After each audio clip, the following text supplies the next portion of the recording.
И несколько часов назад были подведены итоги 13-го гражданского форума. В его работе приняло участие более 100 общественных организаций. Организовано 10 дискуссионных площадок и 3 сессии.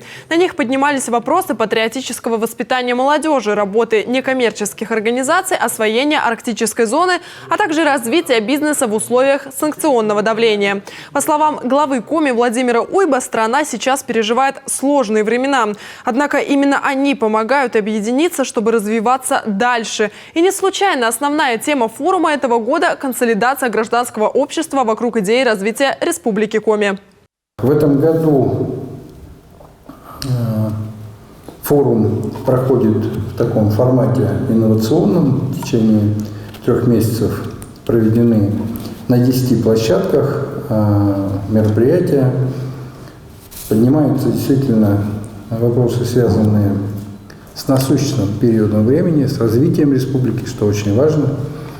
Обсуждение всегда проходит очень оживленно, это тоже очень важно, открыто.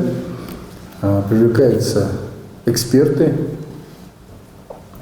общественники, бизнес, что очень важно, органы власти. Поэтому вот эта консолидация, она и при проведении форума, и подготовке его, и мероприятия, которые проходили в преддверии, как раз проходит вот под этим общим, правильным, таким, на мой взгляд, направлением.